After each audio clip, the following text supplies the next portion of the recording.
Gamera Guardian of the Universe is my all-time favorite Daikaiju movie ever.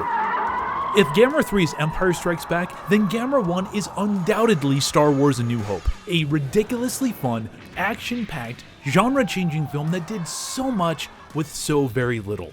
It launched the kaiju careers of director Shusuke Kaneko and special effects magician Shinji Higuchi, and became the standard of how all future kaiju movies would be judged. With the 24th anniversary of this wonderful film having occurred on March 11th, I thought it appropriate to talk 4 fun facts that you may or may not know about Gamera Guardian of the Universe. Number 1. Economic woes brought Gamera back. No, Gamera didn't come back because of war or natural turmoil. No, he didn't even come back because the Heisei Godzilla series was popular and making mega money. Yeah, right. But Gamera came back because economics, yo. At least that was what was reported in the 1994 GFAN number 10. Daiei, the motion picture studio behind the Gamera series, said they revived the tusk turtle because of Japan's then struggling economy. "In this age of instability," they're quoted as saying, "we need a hero, a champion of justice, and a savior of the world." So, if Godzilla is the symbol of the danger of nuclear war, is Gamera the monstrous symbol of a tumbling stock market? Weird. Number 2. Daiei wanted the same old same old. According to the writings of John LeMay, Daiei Studios had thought about a Gamera revival as far back as 1985. It wasn't until the early 1990s, though, that some actual developments started happening. The screenwriter of all the original Gamera movies, Nissan Takahashi, was brought back in to write a draft of the revival script. Apparently, there had even been talks of bringing original series director Noriaki Yuasa back to the director's chair. By sticking with the original staff, Daiei appeared content to maintain the status quo. Gamera was the friend of all children, a bit goofy, and pretty comedic. And maybe that's why, in 1993, Daiei announced the helmer of the all-new Gamera reboot, comedy director Shusuke Kaneko.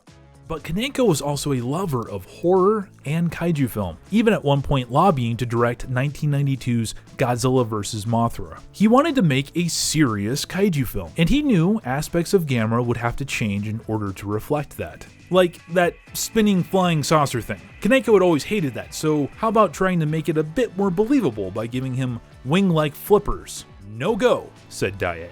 Kaneko then went after the friend of all children bit, but as he told Norman England in Fangoria 173, Daiei wanted Gamera to be responsive to children. They didn't want that part of the character changed and were adamant about it, but they also wanted the film to be adult in style. Kaneko was frustrated and began envisioning the film as a satirical comedy. Gamera is a ridiculous character, he told England. Here's this huge turtle that lumbers and flies in the air by spinning. I don't see how a serious picture could be made around something so unbelievable.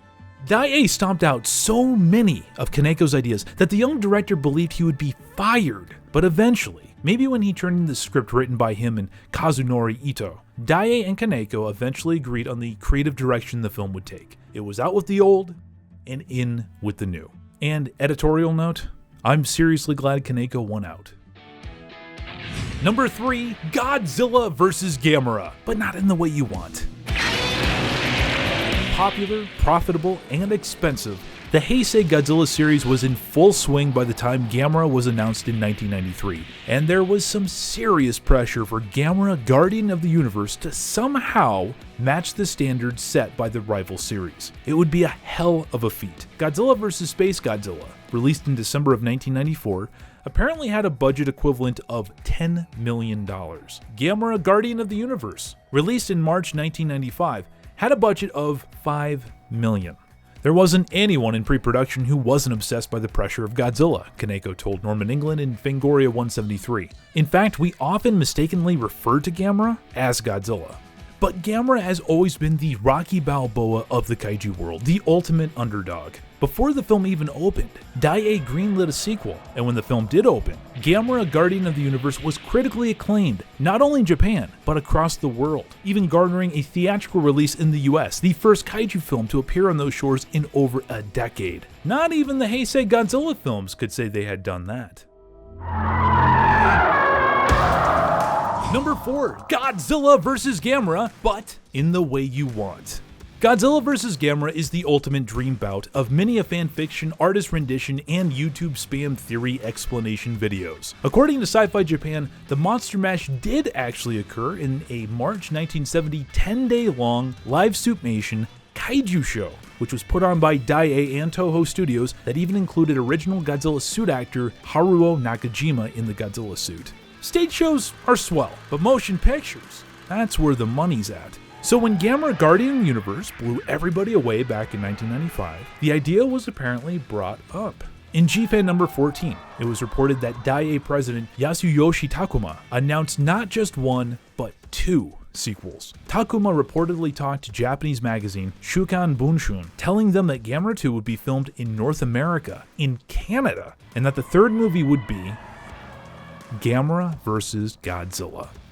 This could have easily been just for show. Say some stuff, get some attention. But who knows? Katakawa, the company that eventually bought out Daiei, did publicly say it approached Toho in 2002 for a Godzilla vs. Gamera film. But we all saw how that turned out. Oh well. Time to go make a 20-minute theory video about how Gamera can be in the Monsterverse. I'd like to thank Norman England, John LeMay, August Rigone, Sci-Fi Japan, and GFan Magazine for their writings on all things Gamera, as this video would have not been possible without their extensive work. I'd also like to thank all of you for your support and watching this video. If you want more Gamera and other tokusatsu goodness, then for Godzilla's sake, please subscribe to Monstrosities, a vlog of tokusatsu, right here on YouTube, and follow us on Twitter, Facebook, and Instagram. This video was brought to you by Shopping Mall Japan, our #1 source of anime and tokusatsu collectibles, making sure that we all can collect responsibly.